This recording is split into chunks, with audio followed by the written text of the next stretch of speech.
that you won't be there. Hey everyone, how's it going? LJ, and I just wanted to come back and show you some of the things that I had picked up recently, some of the things that I've been listening to, and some recommendations from everyone out there. Kind of a vinyl finds or update, if you will. One that I haven't done too frequently anymore, but I just show records, here's what I bought, here's what I bought, trying to get away from that, but just some really great stuff that I picked up, and before I put it away on the shelves, thought I'd show it to you guys.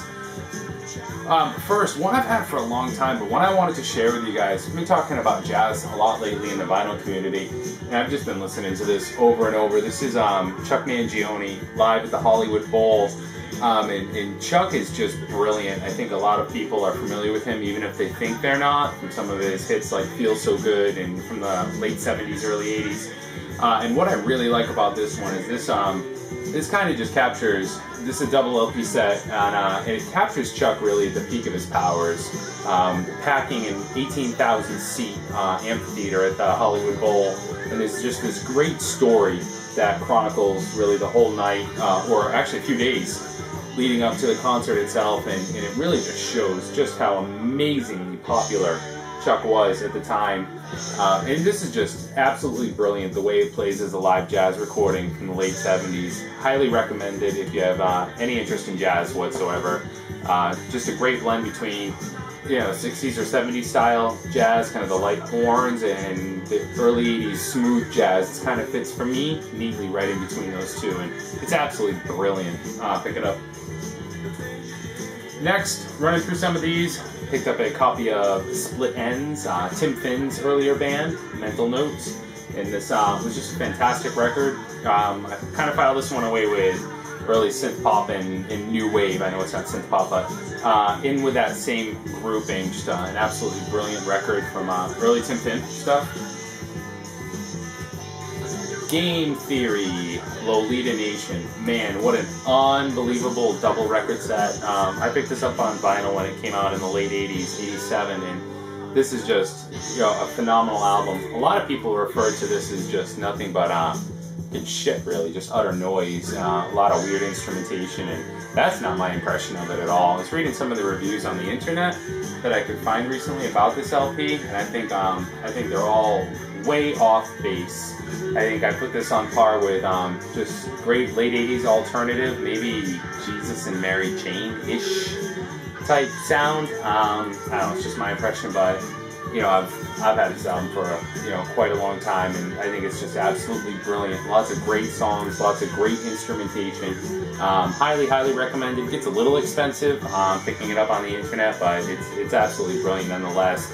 This is one of those that it's not just music for entertainment.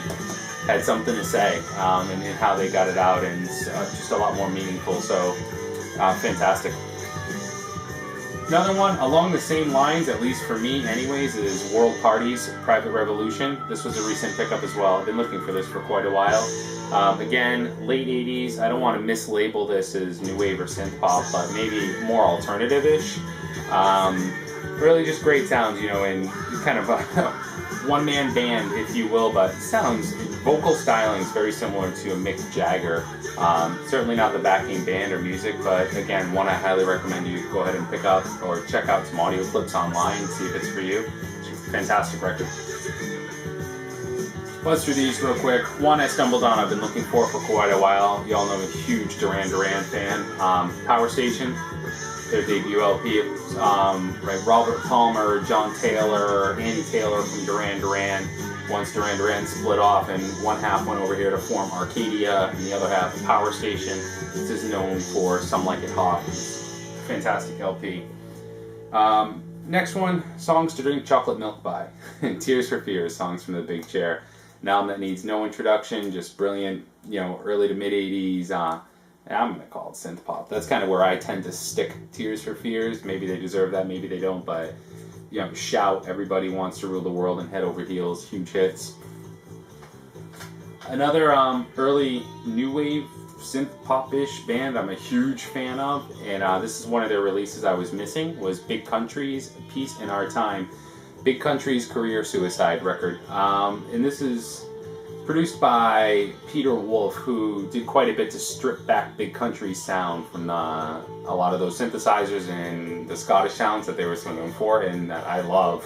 It's not that bad. It's not my favorite big country record, but it's still a good listen if you're a fan of the band. Some early 70s rock records. Picked up a copy of Wishbone Ash's first LP.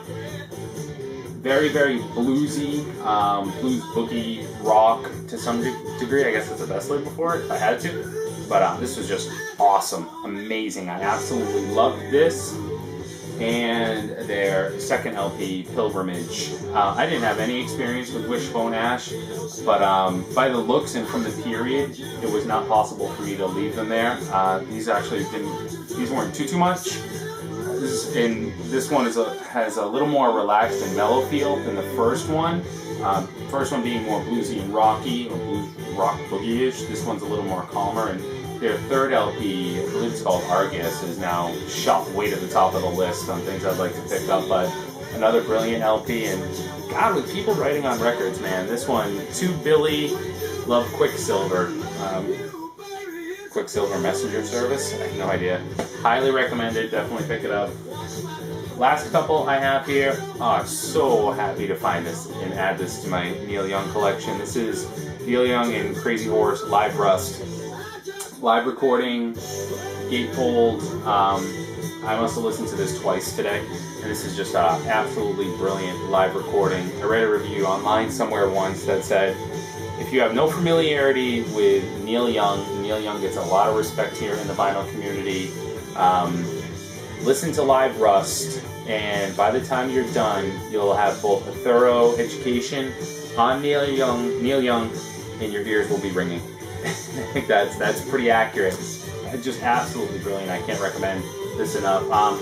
If this compared to Rust Never Sleeps, in my opinion, I would take Live Rust any and every time. It's just absolutely amazing.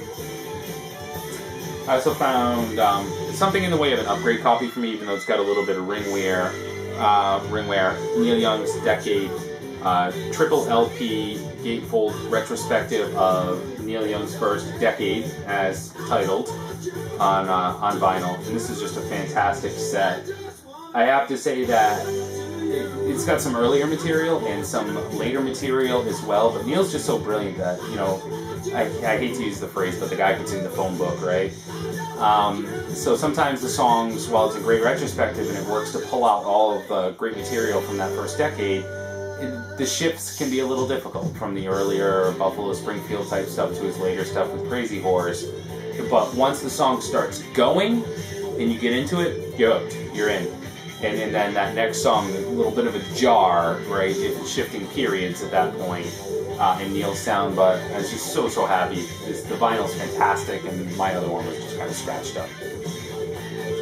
And the last one is a cover that gave me, and I think a lot of kids, nightmares in the 70s. And this is the Edgar Winter groups. They Only Come Out at Night. Massively known for the hit Frankenstein here, but man, this cover scared the shit out of me as a kid. Good old Edgar Winter and Ronnie Montrose over here and Dan Hartman. Just, again, a fantastically brilliant early 70s rock album. This album can do absolutely no wrong. What a great feel, great vibe, just fun early 70s rock.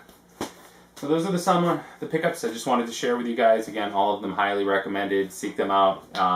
Maybe get inspired to pull them off your shelf and listen to them again. Hope everyone's doing well, and I'll talk to you guys soon. Take care. Ciao.